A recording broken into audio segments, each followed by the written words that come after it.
स्वागत है आपका जागरण बिजनेस पर और मैं हूं आपके साथ मोहिनी त्यागी। हम बात कर रहे हैं मार्केट आउटलुक 2024 की और आज हमारे साथ हैं Prateek Pant, chief business officer, White Oak Capital. Sir, सबसे पहले तो स्वागत है आपका। बहुत बहुत धन्यवाद मोहिनी। जी। तो सर, जैसे कि मार्केट में आप देख पा रहे हैं कि सेंसेक्स ऑलरेडी 2024 में आने के बाद 72,000 का लेवल टच कर चुका है और निफ्टी ने भी अपना ऑल टाइम हाई बना लिया है। तो ऐसे में आउटलुक 2024 के लिए क्या रहेगा? देखिए 2024 तो धमाके से शुरू जरूर हुआ है और ये अपने दिसंबर के महीने से ही टेक ऑफ हुआ है जब इलेक्शंस के जो रिजल्ट्स आए थे। तो एक जो हम्म। लोगों के दिमाग में था सेमीफाइनल होगा फिर फाइनल होगा, तो उन्होंने शायद सेमीफाइनल और फाइनल एक साथ देख लिया है इस समय। तो जो लोग काफी साइड में बैठे हुए थे उन्होंने कहा है कि इस समय वो एक जो टर्मिनोलॉजी होती है ना, ऑल इन कर दें। तो एक तरीके से थोड़ा से फैक्टर्स साथ में आ रहे हैं। ऑफ कोर्स यू नो ये मानना कि एक एक एक टाइप की कंसेंसस व्यू बन रही है इंडिया में, और मेरे हिसाब से काफी लोग होते हैं जो इस कंसेंसस व्यू को डाउट करने लग जाते हैं क्योंकि सब लोग यही बात कर रहे हैं। द रियलिटी इज, जब मोहिनी अच्छी चीज है सामने आपके तो फिर अच्छी चीज को एक्नॉलेज करना पड़ेगा। The exactly. रियलिटी है, आपके macro economic datas are as solid as they've ever been. चाहे आप अपनी ग्रोथ रेट्स देखिए, चाहे अपना फिजिकल डेफिसिट देखिए, टैक्स कलेक्शन देखिए, जीएसटी नंबर्स देख लीजिए, पीएमआई डेटा देख लीजिए, हर तरीके से सारे मैक्रो इकोनॉमिक इंडिकेटर्स काफी स्ट्रांग है। ओवरऑल कॉर्पोरेट अर्निंग्स भी काफी बढ़िया डबल डिजिट्स में आ रही हैं इस समय, और मेरे ख्याल से 15-20 साल के बाद ऐसी टाइप की सस्टेन्ड कॉर्पोरेट अर्निंग्स दिखाई दे रही है। राइट। थोड़े से जो जो कहते हैं बादल थे, वो मोर जियो पॉलिटिक्स और ग्लोबल फैक्टर्स के चक्कर में है। बट अदरवाइज ये दो फैक्टर्स तो हमेशा स्ट्रांग थे। तीसरी जो चीज थी वो लिक्विडिटी, राइट। अपनी डोमेस्टिक लिक्विडिटी जो एसआईपी बुक जो सॉलिड इन्वेस्टर्स की बनी हुई थी, या जो even mutual fund buying I हुई थी, वो तो आपने देखा ही है राइट थ्रू द ईयर।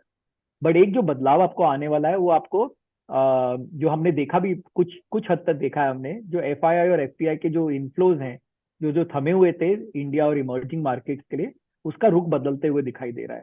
तो इन सब फैक्टर्स को अगर साथ में हम वो देखें तो फिर इसको नजरअंदाज नहीं कर सकते हैं। आउटलुक स्ट्रांग है, जरूर हो सकता है कि वैल्यूएशन कुछ स्ट्रेच है, कुछ पार्ट ऑफ द मार्केट में स्ट्रेच है, बट ओवरऑल हमारा मानना अभी भी ये है कि 2024 अच्छे तरीके से शुरू हुआ है और सस्टेन रहने वाला है ये साल भी। जी बिल्कुल। तो जैसे कि पिछले साल तो मिड कैप्स ने निवेशकों को खूब जमकर रिटर्न दिया है, अच्छे से एकदम उनका पोर्टफोलियो ग्रीन ग्रीन हो गया है। तो इस साल क्या फिर से मिड कैप रिटर्न देने वाले हैं, ऐसा हो सकता है? या फिर इस बार किसी और साइकिल का नंबर है, किसी और सेक्टोरल, या फिर इस बार स्मॉल कैप रहेंगे, या इस बार लार्ज कैप? ऐसा हो सकते हैं कि इस बार लार्ज कैप पोर्टफोलियो को ग्रीन कर दे। देखिए हरियाली तो आपने देखी जरूर है वहां पे जो आप कह रहे हैं, बट द कुछ कुछ पॉकेट्स में जरूर थोड़ा सा कंसर्न है हमें मोहिनी कि कहीं पर वैल्यूएशन काफी स्ट्रेच दिखाई दे रहे हैं, specially smaller mid cap segment में जो 40-45% रिटर्न है। रिटर्न देख के हमें घबराहट नहीं होती क्योंकि returns are not a function of पिछले में क्या हुआ है, बट आगे लोगों का परसेप्शन क्या है। अगर कोई कंपनी जो सॉलिड ग्रोथ कर रही है, जो अपना बेस हर हर साल 50% इंक्रीज करती है, और वो अपॉर्चुनिटी जरूर मिलती है स्मॉल एंड मिड कैप में क्योंकि कंपनीज काफी स्मॉल बेस पे वो करती हैं। बट इसमें क्या हो रहा है कि सारा का सारा लहर वो हो रहा था। ऐसा नहीं कि ये 4-5 कंपनीज ही हैं, बट ये हाँ। जब 300-400 कंपनीज में दिखाई देने लगता है तब थोड़ी सी घबराहट जरूर होती है। और वही दिखाई दे रहा है इस समय कि बिना फंडामेंटल्स के भी कुछ कुछ एंड पे जरूर ये आपको दिख रहा है, एग्जूबरेंस दिख रहा है। बट अदरवाइज इन जनरल जो क्वालिटी कंपनीज हैं, और वो हमने देखा है कि पिछले 12-18 महीने में काफी जो क्वालिटी वाली कंपनीज हैं उनमें उस तरह का रुझाव देखा नहीं है शेयर प्राइसेस में। Companies are doing well in areas, specially अगर आप बैंकिंग सेक्टर में देखिए, या आप कुछ आईटी कंपनीज में देखिए। हो सकता है कि थोड़े से इम्पैक्ट जरूर हुआ था ग्लोबल मैक्रो फैक्टर्स को लेकर, बट अदरवाइज इन कंपनीज काफी सॉलिड कंपनीज हैं, और जिस तरह की उनकी परफॉर्मेंस रही है वो डेफिनेटली रिफ्लेक्ट नहीं करता उनके शेयर प्राइसेस में। तो हमें जरूर लगता है कि थोड़ा सा रुझाव बदलेगा लार्ज कैप में। जो वैल्यू बाइंग आने वाली है, और स्पेशली अगर एफआईआई टाइप के इन्फ्लोज आएंगे, वो आपको जरूर पहले लार्ज कैप में देखेंगे before it goes to the breadth of the market. बिल्कुल। और जो एफआईआईज के इन्फ्लोज है, अगर मैं इन पे बात करूं तो एफआईआईज के इन्फ्लोज, ऐसा मानना है एनालिस्ट का कि चाइना से हो सकता है थोड़ी बहुत शिफ्टिंग जो इमर्जिंग मार्केट्स की तरफ होने वाली है, उसमें इंडिया की तरफ ज्यादा हो इस बार। तो इसको, इसमें आपको क्या लगता है कि क्या ऐसा हो सकता है कि एफआईआईज का पिछले साल से ज्यादा इन्फ्लो इस बार यहाँ पे रह सकता है? देखिए, चाइना फैक्टर एफआईआई इनफ्लो को लेके नहीं जरूर, बट वो जो कह रहे हैं ना, चाइना प्लस वन फैक्टर, जो हम्म। मैन्युफैक्चरिंग कैपेबिलिटीज की ऑफशोरिंग है, वो जरूर उसमें इंडिया बेनिफिशियरी हो सकती है। एफआईआई इनफ्लोज का एक्चुअली फैक्टर क्या होता है कि नॉर्मली अगर आप देखते हैं, एक इमर्जिंग मार्केट बकेट है, राइट। इमर्जिंग मार्केट बकेट में चाइना का करीब 30% के आसपास का वेटेज होता था, इंडिया होता था 10-12%। अब वो बढ़ के हो गया 16% के आसपास, राइट। और इंडिया का वेटेज इमर्जिंग मार्केट बास्केट में ही अपने आप बढ़ रहा है, and that may be at the expense a little bit of China, but also because India का इन्वेस्टेबल यूनिवर्स अब काफी बढ़ गया है। अपनी मार्केट $3.5 ट्रिलियन की हो गई है, 5 ट्रिलियन की तरफ मूवमेंट चल रहा है उसका। तो exactly. Automatically when you see lot of new investable opportunities, तो रुझाव जरूर बढ़ता है। बट उसके बड़े और फैक्टर्स ये हैं कि जो इंटरेस्ट रेट्स जो पीक आउट हुई हैं अभी इस समय वेस्ट में, राइट, वहां पे अगर आपको रेट कट्स दिखेंगे, उस रेट कट के चलते हुए then people start looking at what are the better yield opportunities in the market, और उसमें इमर्जिंग मार्केट में जरूर एलोकेशन हो सकता है। और इस समय जो सबसे सुनहरी हमने जो सरताज लिया हुआ है, वो इंडिया ने लिया हुआ है इमर्जिंग मार्केट्स में। तो I think it is not just because of negative news flow in China, but it's also positive news flows of India, where year after year you are getting solid investment opportunities, market ताकि returns have sir been year solid. After year से भी ज्यादा मुझे लगता है monthly भी हमारी जो इन्वेस्टमेंट है वो बहुत तेजी से बढ़ रही है लोगों की। हाँ जी।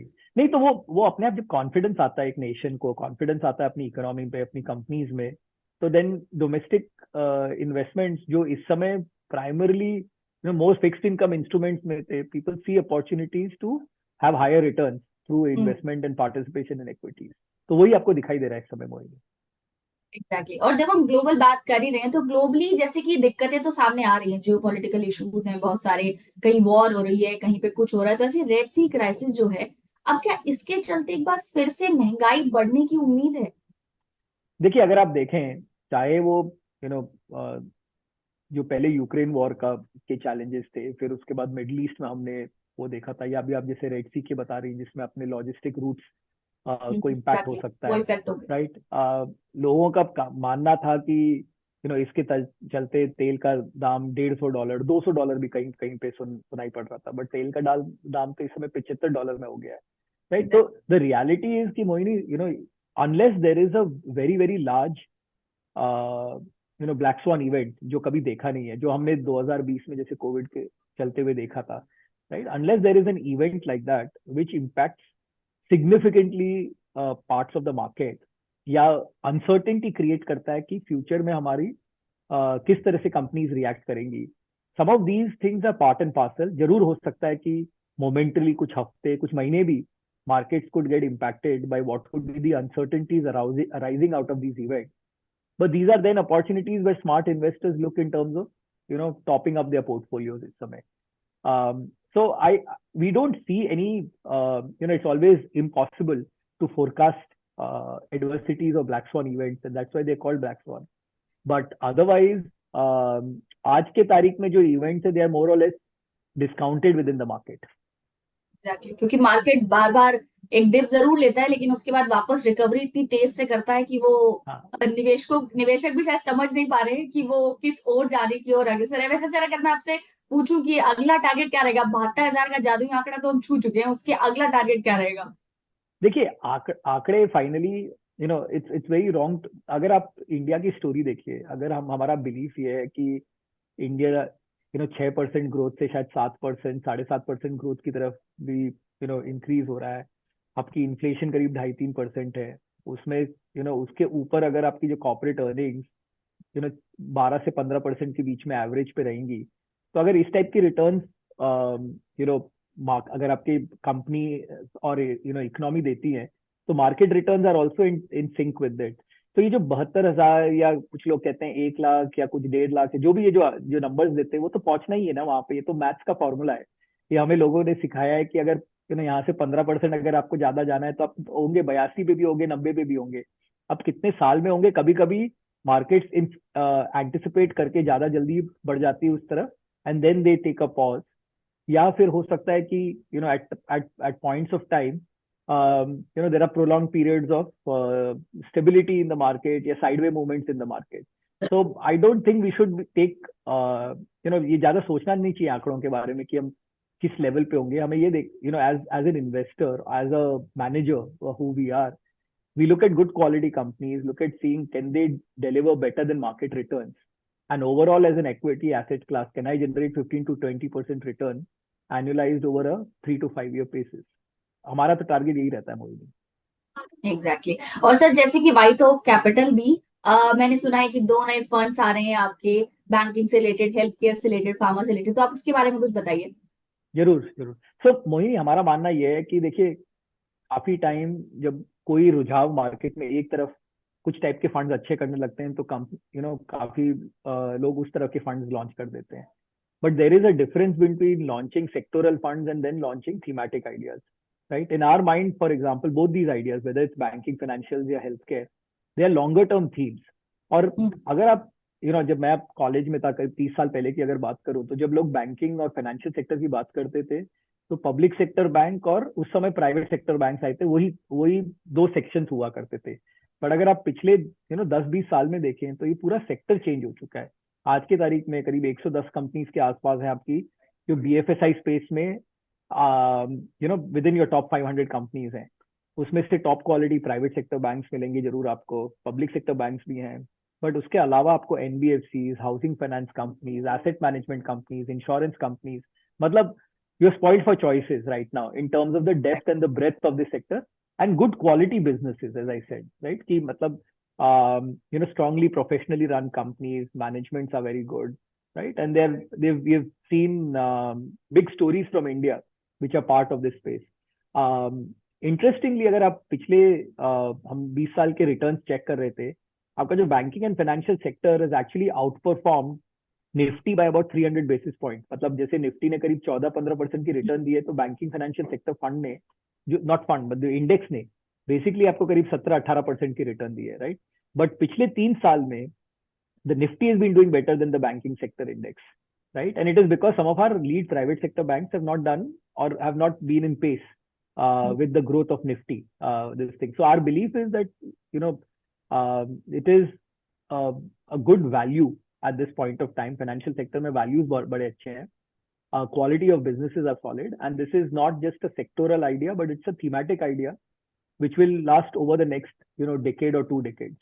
Similarly, अगर आप हेल्थ केयर देखें, health care is a space जहाँ पे पहले जब लास्ट बात करते थे, people use to talk about FDA related issues, या ग्लोबल मल्टीनेशनल फार्मास्यूटिकल कंपनीज या डोमेस्टिक फार्मा कंपनीज। आज के तारीख में again the whole healthcare space has increased, right from diagnostic companies to the CDMAs and CRM, the CRAMS based companies which are there, or you see big opportunities which are coming within the whole medical insurance space itself.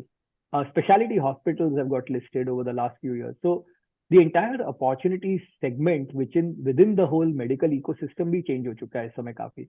और again you find good quality professional businesses being run out there। और एक बड़ी interesting चीज ये है कि medical जो अपना हेल्थ केयर इंडेक्स है, that has a very low correlation, just 0.52 correlation with your Nifty.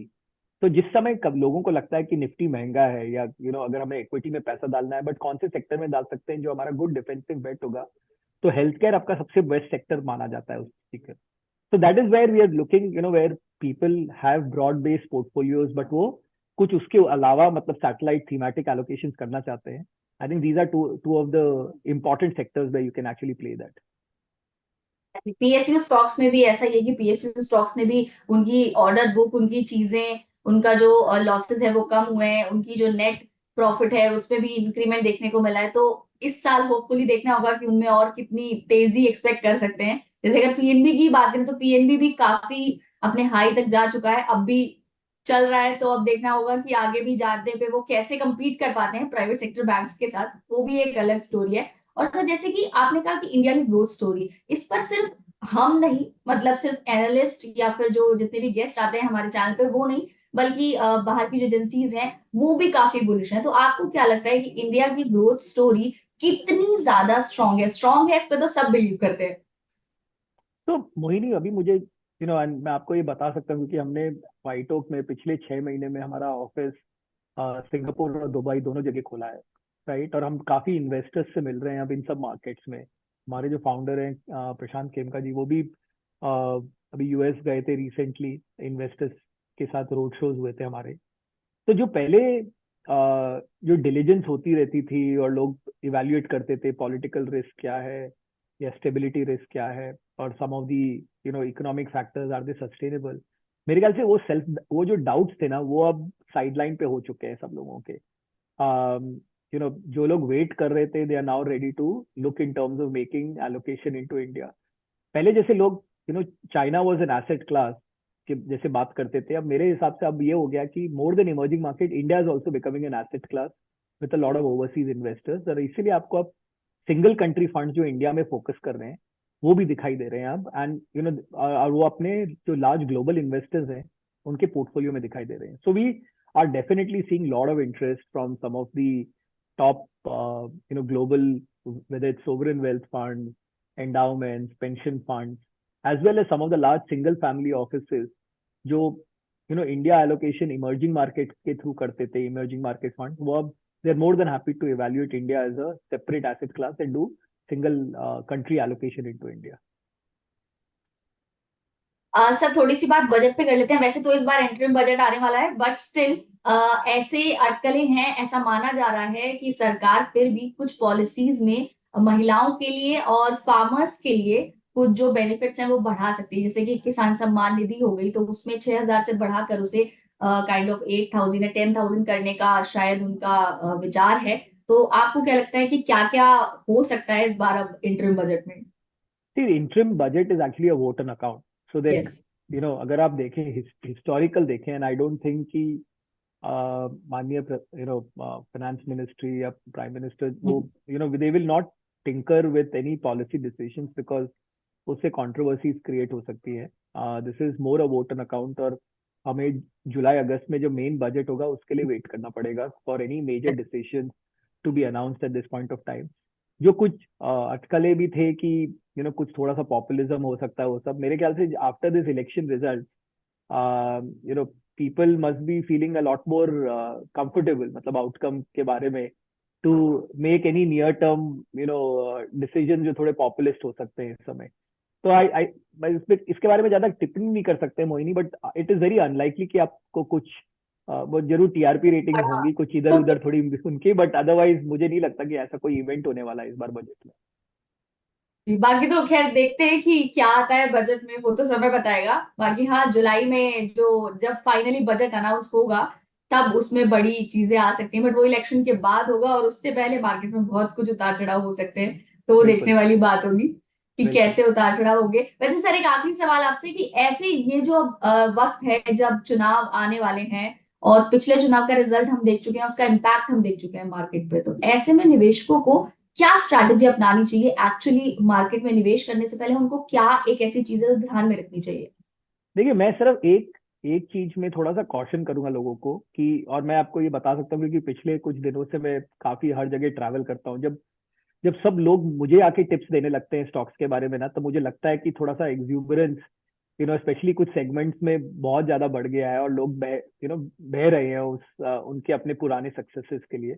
हमेशा याद रखना चाहिए कि देखिए, मार्केट जो रिटर्न है वही वो 15 से 20% के बीच की रिटर्न आती है मार्केट में, right, over a longer period of time, specially for an active manager जो थोड़ा सा आउट परफॉर्म कर लेते हैं मार्केट को, राइट। सो ये ऊपर ऊपर नीचे जो चढ़ाव है ये तो आते रहेगा मार्केट में। आपको अपना खुद का गोल देखना है, लॉन्गर टर्म आपकी इन्वेस्टमेंट गोल्स क्या है, क्या आपका रिस्क एपिटाइट है। सडनली पता चला आप अपने बैंक एफडी को बेच के स्मॉल कैप फंड में डालने लग गए, तो that is going to be very detrimental to your long term investment health. तो वो जरूर नजरअंदाजा लगा दीजिए, और ये देख लीजिए कि you are not taking undue risk at this point of time trying to chase ideas जो आपको लगते हैं क्योंकि आपके बगल वाले चाय वाले और पान वाले ने भी बता दिया आपको इसके बारे में, राइट। तो ये फेस थोड़ा थोड़ा दिखाई दे रहा है मोहिनी इस समय, और इसी इसी के बारे में कॉशन करूंगा लोगों को। अदरवाइज एज जैसे मैंने आपको कहा, हमारी स्टोरी बहुत सॉलिड है, बहुत इंटैक्ट है। There is clearly a decadal opportunity in India right now जो दिखाई दे रही है, और इलेक्शन हो या बजट्स हो, ये सब एक इवेंट ही है। जब भी इवेंट्स में अगर कुछ कुछ थोड़ा सा नेगेटिव परसेप्शन होगा, that is the time to increase exposure, double down on equities, but buy good quality businesses. जिस टाइप के कम जो आपको एक एड था ना, fill it shut it forget it, डाल के एक बार उसमें फिर उसको बार बार देखने की जरूरत ना पड़े. So I think investing is very different from trading, and people need to realize that difference when they are making these type of decisions before elections or after elections. Sir आपका बहुत बहुत धन्यवाद इतने सारे इंसाइट्स हमारे साथ share करने के लिए। और दर्शकों को मैं बता दूं कि हमारे व्हाट्सएप चैनल को आप फॉलो कर सकते हैं, सो दैट आपको इतने बड़े बड़े गेस्ट, इतने बड़े बड़े एनालिस्ट की जो राय है वो आपको वहीं पर मिल जाएगी, एक ही जगह पर। तो उसे जरूर फॉलो करें, और हमारे इंस्टाग्राम और बाकी यूट्यूब हैंडल्स तो आप जानते ही हैं, उन पर भी बने रहें और देखते रहें जागरण बिजनेस।